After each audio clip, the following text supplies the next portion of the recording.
Hey, this is part 2 for the character movement tutorial. If you haven't seen the first one, just click right here. The previous video goes over how we add visuals to our character, how we set up the basic movement, so that when we press an input, our character moves in that direction. Of course, without animations. The animation part is what we're going to do in this video. So getting started, we're going to take a look at the code that we wrote before, and what we want to do is we want to normalize the movement vector. And the reason for this is because if we move up, left, down, or right, we're moving at a certain speed. But if we're moving in the diagonal direction, it actually moves us faster. So we don't want that to happen. After adding the normalize, I commented it out by hitting Ctrl K, but you can highlight the text and right click comment just to show what it looks like without normalization. We can see that if we move in the normal directions, that the movement speed can go up to 1 and 1 when we're holding two directions at once. And it looks like it's moving a lot faster than the 1-0 directions. We want our movement speed to be the same no matter which direction we take, which is why we have to normalize it. Part of normalizing it means that the actual direction, the input that we're giving, is going to be the same no matter what. So when we look at it, it's going to be something as simple as the unit circle, where the radius of the circle is always going to be 1. And so we can see that the unit circle in the diagonal direction is square root 2 over 2, and that comes out to be 0.7 actually. We're going to head back into code to uncomment what we just commented and see what the normalize will do inside our game, which is exactly what our input is reading once we normalize our vector, which means that each direction that we go, it's always going to be the same speed. Now it's time to add animations to our character. Let's start by clicking at the very top, the top parent node, and adding an animation player. Once we do that, we're going to select that in the tree, and then we're going to go to the bottom and hit the animation tab if the animation player hasn't shown up. Let's click animation, new, and type in idle left. Then let's do 3 more times for each idle direction that we have. Idle down, idle right, idle up.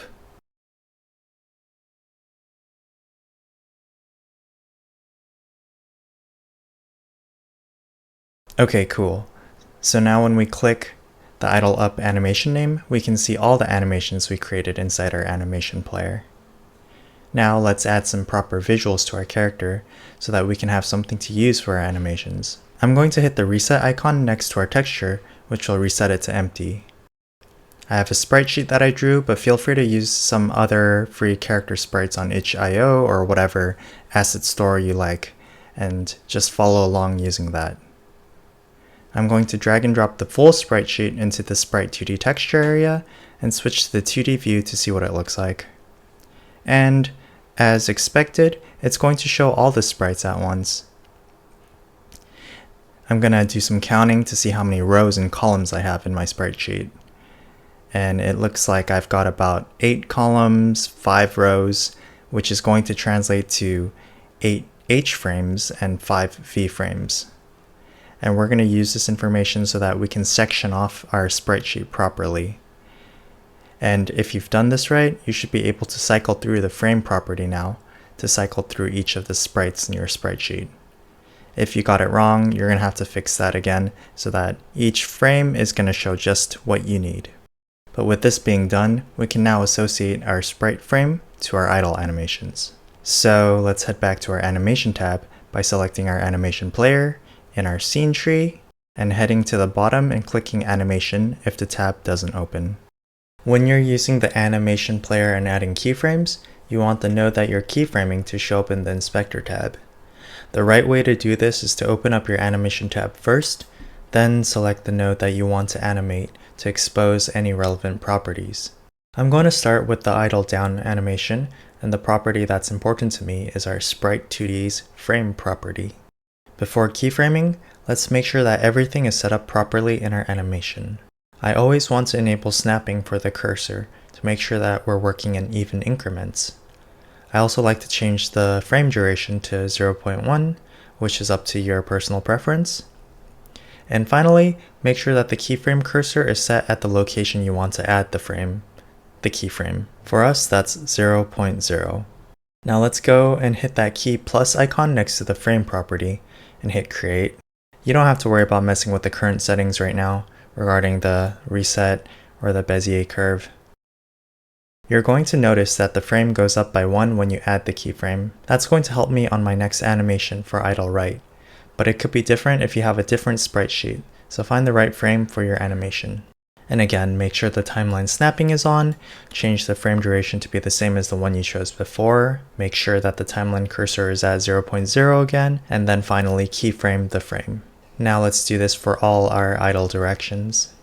Since we did the basic idle animations, let's take it a step further and work on our run animations now.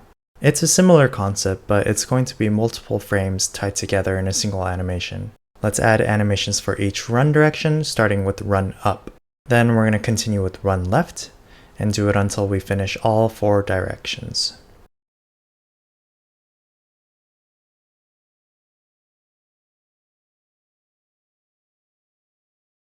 And now I'm going to cycle the frame property back to 0 and change the animation to run down. This is what it looks like for my sprite sheet, but please refer to your own sprite sheet based on whatever frame you're looking at. I've got 8 frames for my animation, which is why I'm going to change the duration of the animation to 0.8 seconds. That's 0.1 seconds per frame. Make sure the timeline snapping is on, change the frame duration to 0.1, and make sure that I'm starting at 0.0. Once that's all good, I'm going to hit the key plus icon to add the keyframe and hit create. Not only did the frame go up by 1, the timeline also shifted by 0.1. And that's really nice for us because that means I can hit my key plus icon again to add the next frame without fiddling around with anything else. Once that's done, I'll move over to the next animation, run right, to start the process over again until I've got the animation complete for each of the running directions. I'm going to click this 7 more times until all 8 frames are showing in my timeline.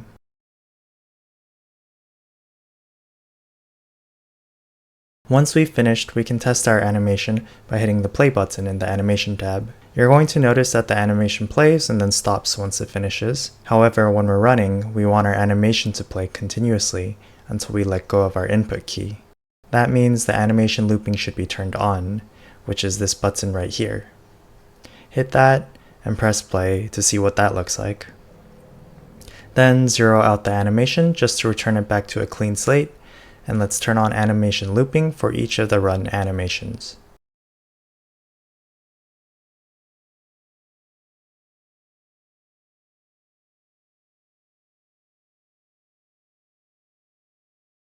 Let's go to the top of our scene again and add a child node, this time being an animation tree.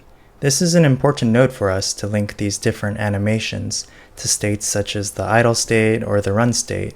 Let's click on the animation tree and hover over the warning to see what that's about. It's asking us to configure a root for our animation tree, so let's do that. Over in the Inspector tab, we're going to select the empty tree root and select the state machine. Then we're going to assign the animation player that we've been using to our anim player. Now we want to get into the animation tree tab, which means that we need to select the animation tree in the scene navigator and press the animation tree tab if it doesn't open. Let's right click in the workspace and add a blend space 2D, or rather 2 blend space 2Ds. These 2 blend spaces represent our different states that we want for our character. One is going to be for the idle state, one will be for the running state. The blend space will tie our movement vector that we created in code to our animation that we used in our animation player, while also giving us the functionality of transitioning between states, such as idle to run. So I'm going to rename the first blend space to idle, and then I'm going to change my cursor type to the node connection one and connect start to idle. Now this step might not be needed, but I just do it for the funsies. Now let's work on our idle state by hitting the edit icon for the blend space 2D we just created. You can see I was on the wrong cursor type, so make sure to change it back to the normal cursor and then hit the edit icon. It's going to open up to a complex looking graph area, but trust me when I say that this isn't too bad. Let's change the cursor type first so that we can create points for our animation. Imagining it's kind of like a field for our joystick or D-pad or movement input. I'm going to select the far left on center and set that as my idle left animation. Then I'm going to go to the far right on center and then set that as my idle right. Now for the Y direction, it's a little trickier. I'm going to go down, and instead of adding idle down, it's going to be idle up, which might be a little weird, but it's just the default direction of how Godot is, so you just have to memorize that. And then going up on the graph will be idle down. Finally, let's change our blend type to be discrete, because we don't want any continuous blending for our animations. Each one is separate and unique. After that, let's change the cursor to the blend position cursor and have some fun and visualize how this blend space works and what we actually did. When our blend position is close to our animation point, our animation plays, changing the direction of our character, which is neat. Now let's center back to 0 and hit the root to exit out of our blend space. Okay, let's get back into some coding by hitting the script for our test character to get back into the scripting environment. I'm going to do a bit of commenting for readability, starting with the variables. Let's create a section for our node connections, and control, click, and drag our animation player and animation tree nodes into our script. This is so that we can reference these nodes in our script. I'm going to copy the animation tree variable because I know I'm going to need to use it elsewhere, and then paste it into my move state function. We're going to use a method that the animation tree node has, which is set. This method or function is used so that we can change a property that the animation tree has with one that we provide. Do you guys remember how we maneuvered around the blend space 2D with our blend position? We want to set the blend position, but with our movement vector instead. So let's grab the property we want to set. I'm going to click the animation tree in the scene navigator so that the inspector opens up with the animation tree properties. I'm going to open up the parameters and then idle to expose the blend space property. You can see that it's type vector 2, which means that we need to provide a vector 2. And the good thing is that our movement vector is already a vector 2. So let's click and drag the property over to the coding environment, and when we do that, it's going to be placed as a string, which is what the argument needs. And then we're going to copy paste our movement vector in as our second argument.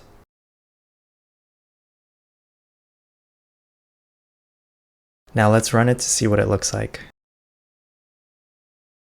And it looks like our idle directions are working.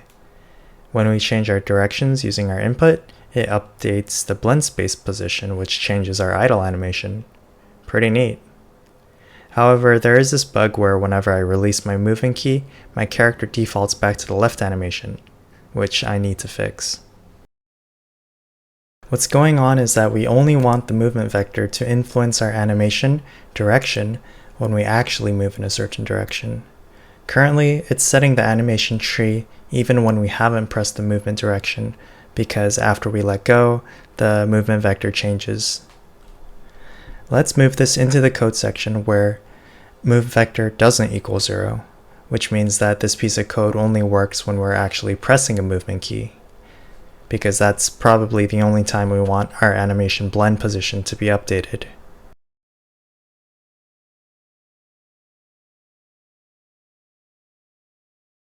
And now if we run it, we don't have that issue before where the character looks to the left after we let go of our movement key.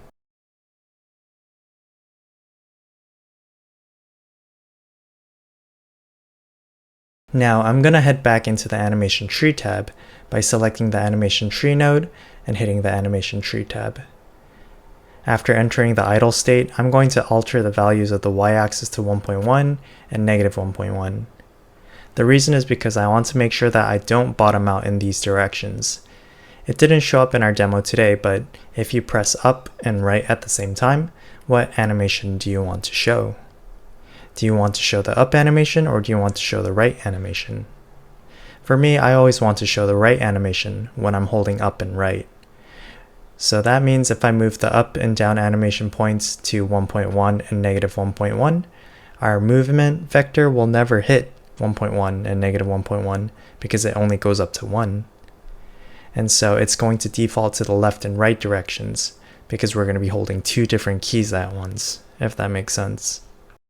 Now let's get into our animation tree tab again. By selecting the animation tree node, hit the animation tree tab, and change the second blend space to run. Let's edit it and add the animations to each of the four directions, just like before, remembering to change the blend to discrete.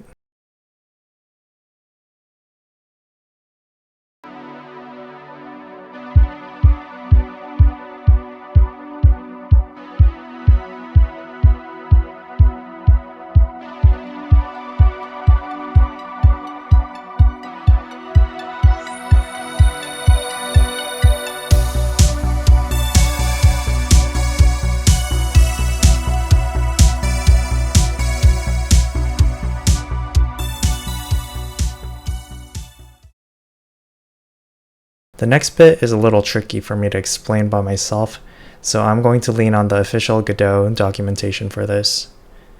I'm going to highlight the animation tree type and right-click to look up the symbol. This opens up the official documentation, which sometimes has useful guides and tutorials attached as well. What we're interested in is using the animation tree tutorial, which we'll select. Feel free to look through this at your own leisure. There's a lot in here for sure, but I'm going to jump to the relevant section for us today, which is state machine travel. What we want to do is to create the state machine and use its travel method to move between states, in our case being idle and run. I'm just going to copy paste the code that's in the documentation and paste it in mine because, hey, it's written well.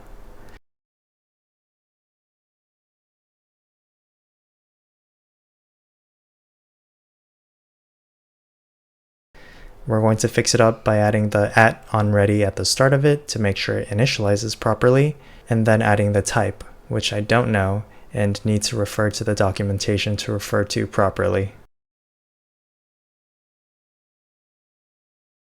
Once we've properly created our variable, we can now use it to transition states. But first, let's create the blend position for the run state. I'm going to copy and paste what I have already because it's mostly the same. Then I'm going to need to expose the animation tree properly in the inspector, which means I need to select the animation tree node to bring it up in the inspector. Open up the parameters, then run to see the blend position. Once that's done, I'm going to click and drag that property in to replace the old. So what this means is when we have a movement input, it's going to use that input and set it for both the idle state and the run state at the same time. However, we're only going to be either running or idling, so it's a really smart way to do two things at once, but just use one of them. And the final bit is to transition states. If we have some movement input, we need to be running. Else, we should be idle. So starting with the idle, we're going to use the state machine variable that we just created, that complex looking thing, and use the travel method that the documentation keyed us in on. We're putting idle in here, and unfortunately this part doesn't have an autofill, so we just have to know, and we have to write this properly.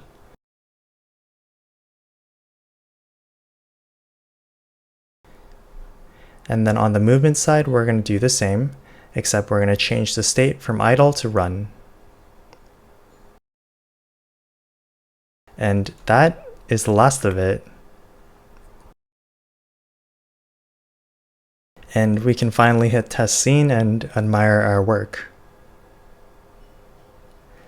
I know that was a lot to get through. One of the hardest parts is figuring out the animation tree, but thankfully we don't need to go into that too deeply for what we're working on. Let me know if you have any questions and I'd be glad to answer. Leave a like, subscribe if you've enjoyed, and I'll see you in the next one.